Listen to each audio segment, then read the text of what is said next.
Welcome back everyone to another episode of Minecraft Better Than Adventure. It's been 2 years. 2 years. That's just insane. Now where are we right now? Well, we're where it all started. Somewhere around here, I can't remember exactly where, is the spawn of the world. This is where the very first episode started. We started walking up here, and then we walked over to here, where we walked over here, and we mined a tree that was right about somewhere over here. It was from there that I collected some other materials. I talked about how I learned how to craft a bed, and we spent our first night in this little hole. The first night hole. It still exists. This is it. This is where we spent our first night. I can even find where I got my first coal and iron. It should be right around the corner from right here. This is where I got my first coal and iron. So today we're just going to be scrolling through memory lane. It's going to be a sort of world tour, but as I go through it, I'm going to be talking about my memories and stuff and explaining the builds if I can, and just like what got me there, you know? And the first thing I want to show you guys, we now have an episode 50 sign behind the episode 10 sign, and it's made of stone because my plan is episode 10 was wood, episode 50 is stone, episode 100 will be iron, episode, I don't know, maybe 150 or 200, depends on what I want to do next, can be diamond or something, or maybe steel, and then etc. And it'll just keep going up in tiers until eventually we run out and we'll have to get creative. But the fact that we're 50 episodes into this world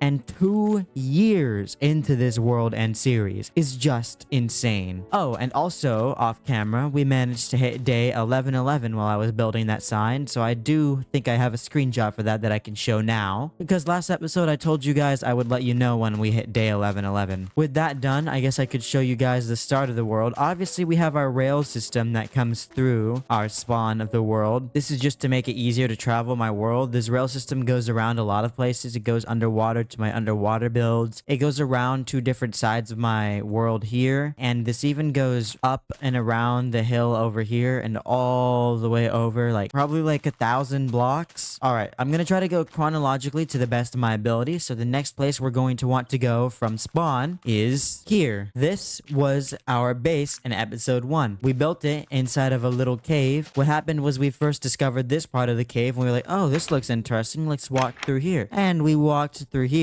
and it happened to run around and connect naturally to this side over here. And I was like, wow, this would make a perfect cave base. It even had an upper section up here that we transformed into our bedroom, which I'm going to use right now to sleep the night away. And since we're up here, I can also show you guys some other things from our world. I plan to build a proper museum for this stuff, but I haven't yet. This is our first iron chest plate, our first iron boots, our first iron leggings, our first helmet, our first pickaxe, our second pickaxe, our first sword, our first iron sword, our first hoe, our first iron axe, etc. I actually ended up saving a lot of those important materials for history completely by accident. While we're here to celebrate episode 50, I want you guys to name this little dog. He's the last of my surviving pets. Unfortunately, Jelly and Butter both passed away a few episodes ago, but we have this little guy still, and I'd like to have a name for him. So let me know what name suggestions you have in the comments below. So after this magnificent starter build here, we moved on to the village. We ended up flattening out this area a lot. We took away a lot of the trees, and we started the village. The first couple of houses from the village were actually these ones right here. Specifically, the first one I did was for Technoblade, who had passed prior to starting the world. He was one of my and many others people's biggest inspirations and just a great personality on YouTube, and I wanted to commemorate him somewhat in my world.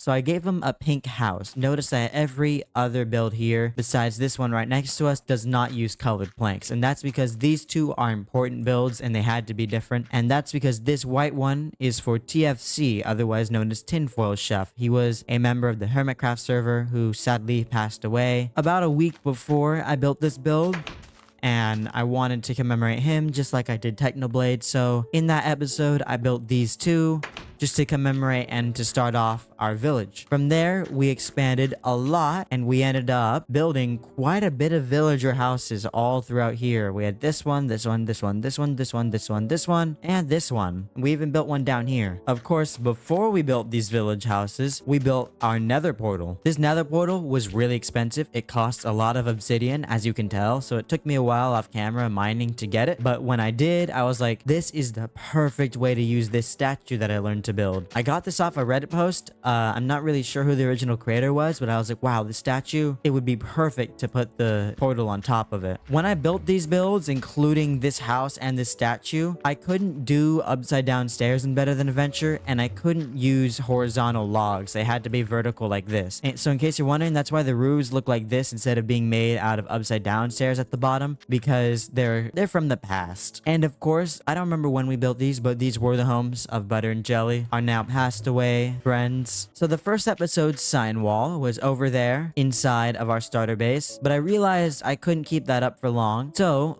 I built a statue in the center of my village, and this is where the sign wall was for 1, 2, 3, and 4 episodes. So the OGs of the series are all of these people here, which you can see their names, as well, of course, the very OGs over there. These people are absolute legends of my world, and some of them are still around, like Zapper. I recently saw Shadow, the Alice Dragon, Laser Blazer is here every now and then, Diamond Beyblade is here, Polygolf is still here, and a few others. Like, these are my 2 school friends. It's getting dark, so I'm actually gonna walk over here to showcase these. These were built in the back of the village at the time, and they were supposed to be like motels. Inside of here, there's quite a few beds, but I'm gonna sleep in this one just to make sure it doesn't get dark enough for mobs to spawn. Now we can go upstairs though, and I'll show you there's more beds here, and there's another bed up here. This was supposed to be almost like a motel in the back of a village where like you'd pay, hey, can I stay here for the night? And they'd let you. That's why we have a balcony on each one of these as well. And it was during the time of building all of this that we started our sign garden. This is the first layer. You can tell it's much older than some of the other layers because, again, there's no horizontal logs here. These are a lot of the other OG names from way back when. But since then, the sign garden has gone down another layer down here and a third layer all the way down here. And once we fill up this layer, we'll be going down another one until we run out of room here. And I guess eventually we'll have to move somewhere else, but that's for future me to worry about. The sign garden is a classic of my series inspired by Stampy, and I really couldn't do without it. It's a very memorable part of my series and an incentive for me to interact with all of you. Oh, and around this time as well, we started our rail system. It actually started down here with this right here, and I went up and around and through our sign garden at the time, and then down and all the way around to there. Like, all of this is still the original rail system, as well as up here and around here. I did a lot of progress on the rail system originally and never really changed it a lot until later. It was somewhere around this time that I built this pantheon inspired by Jaren's giant dirt pantheon that he built in his flat world. Obviously mine isn't as grand as his, but I was still really proud with the design and how it came out. And of course around this time is when we did the Mario pixel art, I believe. So from here is where the chronological timeline gets really blurry for me since I took a lot of breaks, but I do know that around here I skipped over the lighthouse, which is an original build from one of the first 10 episodes. The reason I know this is a really original build is because I shared it on Reddit, and Reddit really liked it, and a lot of people ended up taking my original design, which isn't even the design I use today. The design I use today, I often joke, looks like a certain genital. You'll never unsee it. And of course, coming down here by the lighthouse, we have our dock. Our dock is a very original build as well. This dock and the dock on the other side over here, which we'll visit later, are both like classic builds of any world that I make, where I make them sort of crooked like this with the logs. I was always really proud of this design, even though it's not super good. But docked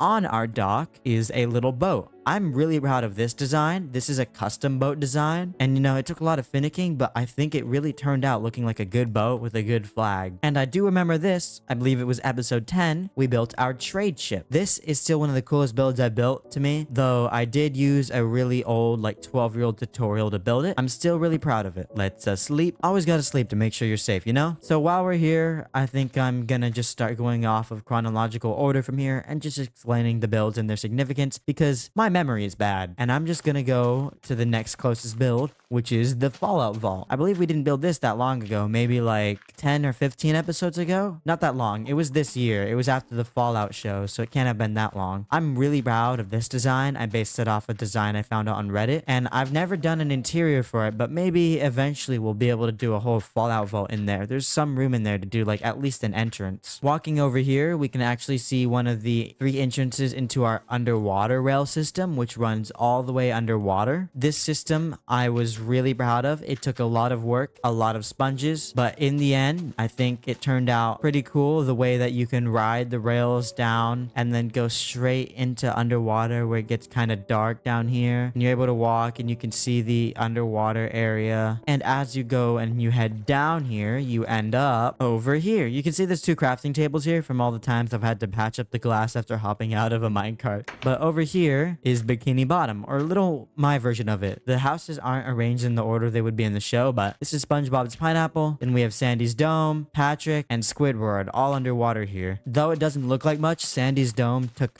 forever to build in survival. Like, this was so hard to shape and build. I had never done like a circular build before, and more than that, getting a build done underwater was a pain. The amount of sponges it took was so insane. But that spot there is still one of my favorites just because it's underwater. You may notice that instead of using like redstone blocks underneath the rails, I use redstone torches next to the rails, and when they're above water, I use wooden blocks next to that. And sure, I could have been more efficient, but I wanted my rail system to look really old-fashioned. I didn't want it to look like a modern style with the redstone or anything like that. I wanted to use the redstone torches and like little wood and stuff like that and just make it look old-fashioned. Walking over here, we actually end up in the industrial area, which I've yet to fully industrialize. The only industrial build we have here is our factory. Kind of looks more like it's an abandoned factory now, like one out of Scooby-Doo or something. So as you can tell as I walk through this world has a wild and rich amount of history. I mean, some of these builds were built so long ago that I can't even remember like when they were built, just that they were built like 2 years ago. And the reason why I have so little episodes in 2 years, with most of them being very recent, is because I actually took around an 8-month break from this world after episode 9. And I came back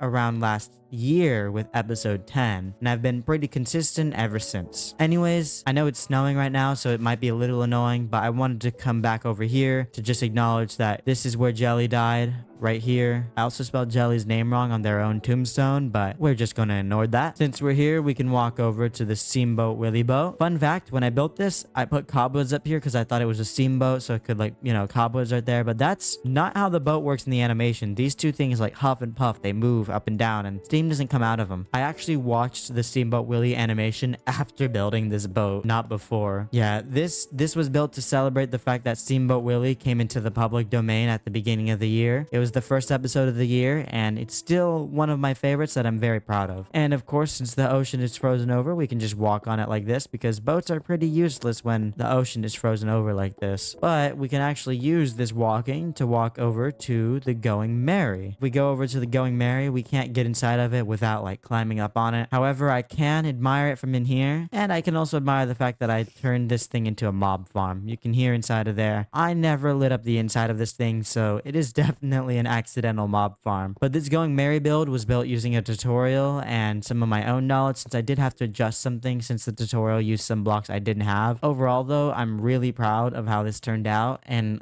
some other people have actually commented and noticed like, nice, you have the Going Merry in your bay. Yep, it's one of my favorite animes. One Piece is amazing, so of course I couldn't not have it. Inside of the cliff face here, we have Stampy's face. I built this when Stampy ended his lovely world. I wanted to appreciate him for all of the memories and commemorate his memories somehow in my world, so I built his face. That entire video was about Stampy and my experiences and just me thanking him for all the things he's done for us. Up there is also our windmill. No real significance. I got it from Wells Knight's 15-minute build series, and I really loved it, so I figured I would build it at the top of the hill there. We also have our very unique cliff house. This is a design I got from Grian like many years back. I've built this in many of my other worlds, including Foundations and my original single-player survival world called Diamond's World. And then that is our observatory. The snow is really bothering me, but whatever. Now we come to over here, and this is our restaurant and food truck. Both of these were built again relatively recently, so we're no longer going in chronological order, but the inside of the restaurant I was pretty proud of. I thought this felt like a restaurant, you know. And over here is the food truck. Once again, it's a build that has an interior properly lit and stuff, even has a driver driver's seat, and it has an outdoor eating spot as well. So I was really proud of this looking like a food truck. You can even tell the hot dog at the top. This build right here was a design I got from Wells Knight's 15-minute build series. Wells Knight, as I said earlier, is a huge inspiration of mine. He's a Hermitcraft member right now, but I learned about him through his 15-minute build series when I was much younger, and I came back to that series for this world, and I actually built quite a bit of his 15-minute builds like the schoolhouse, the bungalow, the restaurant, and so many more because they fit so well in my world and because I just admire him a lot. Next to it right here, we can see our towers in the back. These were never actually decorated. The towers are a little bit iffy. They're not the best. Honestly, they're just like monoliths of my world at this point, and I don't really plan on like decorating them hugely. However, in here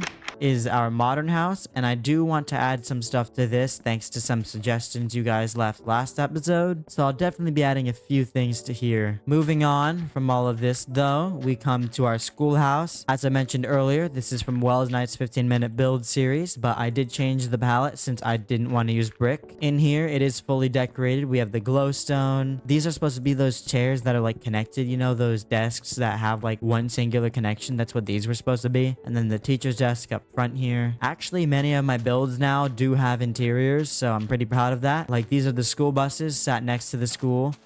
This is a design I came up with by myself. I was really proud of it. And inside of here does have the full bus with the chairs and the driver's seat at the front. I take the bus every day to my school, so this is something I'm really familiar with, so I built it. Speaking of school, when I started this world, I was starting my sophomore year of high school. I'm now a senior. That's how long this world has been going on, and that's just wild to me. Half of my high school career, I've been playing this Minecraft world. I actually recently had a video come out. It was titled Hi Me from 2 years ago. I scheduled it 2 years ago. I recorded and scheduled it 2 years ago to come out. I show on my screen that I'm editing the first episode. I never would have imagined that how big this series would become for my channel. Now we can walk into the bungalow in here. The bungalow is pretty cozy. I'm pretty proud of the interior we built relatively recently in here. And then if we follow this path into these little woods over here, we have the isolated and lonely Japanese style house. I figured I needed at least one Japanese style build in my world since Japan is a place of mine that I've always wanted to visit, always wanted to go, and I definitely will go someday. You can see over here that this is more of the rail system that ends right here, and this is the broken lever. I'm gonna keep these. They popped up last update and they kind of just staying now. And if we walk back around here, we loop right back around to where we started. This brings me to something I forgot to talk about when we were up here, and that is the 2024 and 2023 signs. These signs were built in their respective years. When it was New Year's 2023, I built this sign, and when it was New Year's 2024, I built the other sign. That's just an indicator that this world has been around for 2 years, and it's just amazing to me that I was able to celebrate New Year's in this world twice. Now that we're no longer in chronological order, I can just show off this since I didn't show it off earlier when we were in the village. This is the village church. It's another design I came up with myself. I was really proud of how this turned out.